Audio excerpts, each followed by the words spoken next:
Similar triangle समरूप त्रिभुज, और समरूप त्रिभुज सिमिलर ट्रायंगल के एडजेंट साइड्स संगत भुजाओं का अनुपात बराबर होता है। यानी जो छोटे वाले ट्रायंगल में साइड रोल कर रहा है वही बड़े वाले ट्रायंगल में रोल कर रहा होगा। क्योंकि इंपॉर्टेंट डेरिवेशन है और आप फिगर को यहाँ समझ गए हैं, ये डेरिवेशन मैं आपको करा रहा हूँ बच्चों। आप इस डेरिवेशन को देखिए। इसके लिए मैंने एक सुंदर सा फिगर बना दिया है आपके लिए। ये वही फिगर है जो अभी अभी आपने देखा, समझा, सीखा था। सारी नाम भी वही है, सब कुछ भी वही है। Small D distance between the slit, स्लिटों के बीच की दूरी। Capital D distance between slit and screen, slit और पर्दों के बीच की दूरी। X is the position of fringe from central fringe, केंद्रीय फ्रिंज से फ्रिंज की दूरी, वो दीप्त हो चाहे अदीप्त हो, जिसको एक्स माना है। तो थोड़ा बहुत स्टेटमेंट आप लोग भी जरूर लिखा करिए। अगर आपसे हम ये कहें कि इस S2P और S1P में पाथ डिफरेंस कितना है, S2P और S1P में पाथ डिफरेंस कितना है, जब आप यह परपेंडिकुलर ड्रॉ करेंगे तो ये निकलेगा पाथ डिफरेंस, जिसको कि हम S2A कहेंगे। यानी कि S2A क्या है, पाथ डिफरेंस। अब हम लोग अपना ट्रायंगल लेते हैं। एक ट्रायंगल कौन सा लेने को बोला था, ट्रायंगल S1 S2A। सभी लोग ध्यान से देखिए, S1 S2A। और दूसरा ट्रायंगल बोला था PCO, PCO। ध्यान से देखिए, आपको दिखाई दे रहा होगा। If they are similar then the adjacent side of both triangle are in same ratio. ये समरूप हैं, इसलिए इनकी संगत भुजाओं का अनुपात आपस में बराबर होगा। अब हमने पहले छोटे वाले ट्रायंगल को पकड़ा बच्चों। छोटे वाले में हमने लिया S2A और छोटे वाले में रेशियो लिया, sorry S1A। This is S1A, ठीक। दूसरे वाले में नहीं, S2A में सही बोल रहा था, S2A। ये क्या लिया, S2A, ठीक। मैं फिर से लिख दे रहा हूं, S2A छोटे ट्रायंगल का। और इस साइड फिर छोटे ट्रायंगल का हमने ले लिया S1 S2। अब छोटे ट्रायंगल में जो लोग ये रोल कर रहे थे, बड़े ट्रायंगल में वो लोग कौन थे, बड़ा कौन, PCO। तो S2A पाथ डिफरेंस है, और यहां पे देखिए बड़े ट्रायंगल में ये क्या है, फ्रिंजों का डिफरेंस, फ्रिंजों का डिफरेंस। तो हमने OP लिख लिया, पाथ डिफरेंस, फ्रिंजों में डिफरेंस। अब S1 S2 का रोल छोटे फ्रिंज में स्लिटों के बीच के डिस्टेंस को बता रहा था, छिद्रों के बीच की दूरी को बता रहा था। तो बड़े ट्रायंगल में ये क्या बताएगा, स्लिट और पर्दे के बीच की दूरी को। यानी कि ये CP है, लेकिन बहुत निकट है, इसलिए आप बार बार नहीं लिख लिया, आप CO लिख दीजिए। अब हम इनकी वैल्यू रखने जा रहे हैं बच्चों, ठीक। S2A is equal to S1 S2 small d है, OP X है, और CO क्या है, कैपिटल D। तो हमने सिमिलरली क्या किया, वैल्यू पुटअप कर दी। अब हम लोग इसको क्रॉस मल्टीपल करते हैं, तो हमारे पास आएगा कि S2A is equal to X small d upon capital D, upon capital D। हमें यहां पर फाइंड आउट करना है कि फ्रिंजों की पर्दे पर डिस्टेंस कितनी है, यानी X को, पोजीशन को, स्थिति को। तो X ले लिया अलग, तो अब आपके पास आ रहा है S2A capital D upon small d। S2A बच्चों क्या है, पथांतर। अब आते हैं कि कब ये ब्राइट होगा और कब ये बंदा डार्क होगा। ये आपके सामने बिल्कुल लिखा हुआ है, पोजीशन ऑफ फ्रिंज, पर्दे पर फ्रिंज की स्थिति, path difference into capital D upon small d। अगर ब्राइट फ्रिंज की बात की जाए, मतलब कि दीप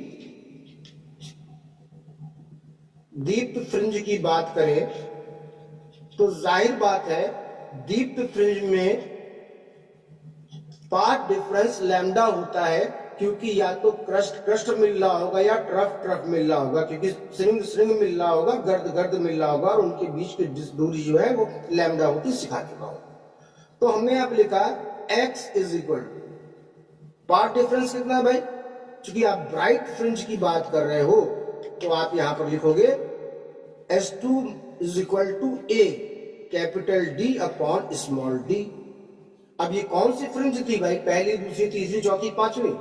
तो आप मान लो कि ये MV फ्रिंज थी, सेंट्रल ब्राइट फ्रिंज से MV फ्रिंज थी ब्राइट। तो यहां पर हमने m लैम्डा लगा दिया d अपॉन d, जहां m की वैल्यू हमें रखनी है 0, 1, 2, 3 एंड सो ऑन। अब न्यूमेरिकल में पूछा जाएगा, बताइए कि सातवीं दीप्त फ्रिंज कहां थी, तो यहां पर 7 रख देना। बोलेगा दूसरी ब्राइट फ्रिंज कहां थी, क्योंकि भी ब्राइट को निकालना है, तो यहां पर 2 रख देना।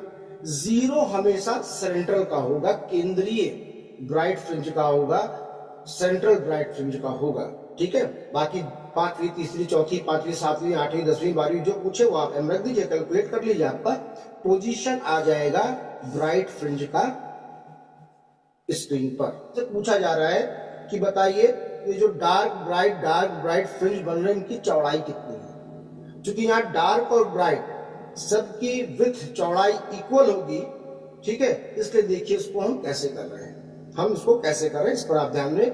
ये भी इंपॉर्टेंट, मोस्ट इंपॉर्टेंट डेरिवेशन आप करने जा रहे हो। विड्थ ऑफ फ्रिंजेस, फ्रिंजों की चौड़ाई, और सब लोग ध्यान रखेंगे डार्क ब्राइट इनकी जो विड्थ चौड़ाई है वो बराबर होती है। तो बच्चों आप देखिए इस फिगर को देखिए, डार्क फ्रिंज, ब्राइट फ्रिंज, फिर डार्क, फिर ब्राइट, फिर डार्क, फिर ब्राइट, इक्वल विथ समान चौड़ाई की हैं।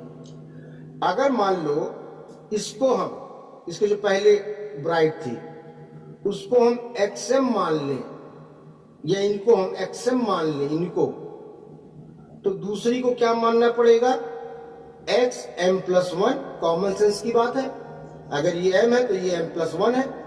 अगर इन दोनों को माइनस कर दें तो बीच में जो भी फ्रिंज है उसकी विड्थ, उसकी चौड़ाई निकल आएगी, क्योंकि चाहे डार्क हो चाहे ब्राइट हो विड्थ चौड़ाई इक्वल होती है ना।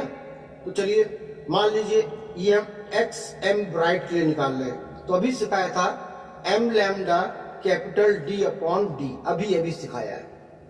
अब इसके बाद वाली क्या होगी, XM+1, तो ये क्या बन जाएगा, M+1 lambda D upon D।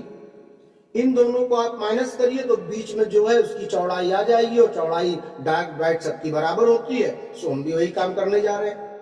तो विड्थ चौड़ाई कुछ बुक W दिखाती हैं, कुछ बुक बीटा दिखाती हैं, वो कितनी होगी यहां पर सिंपल, बड़े में से बच्चों की तरह छोटे को माइनस कर दो, वो हम भी कर दे रहे हैं। लेकिन अभी एंगुलर विड्थ कहां निकाली है, अभी तो केवल एक निकाला है। विड्थ निकालने के लिए अगर एक वाली M है तो दूसरी क्या लोगे, थीटा M+1, तो फार्मूला क्या बनेगा, XM+1 अपॉन D, कोण बराबर चाप बटे त्रिज्या, angle is equal to arc upon radius.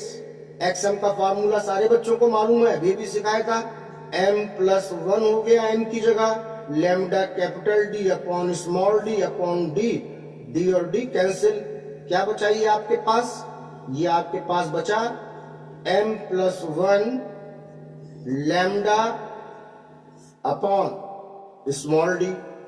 तो एंगुलर विड्थ के लिए क्या करेंगे, बड़े में से छोटे को माइनस कर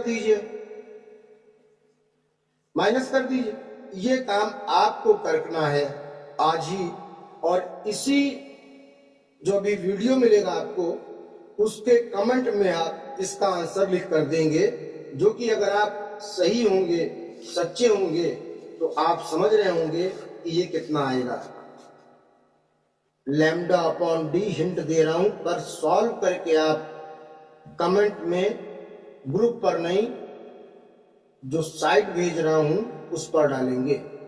तो बच्चों आज की बात क्लियर है आप लोगों को?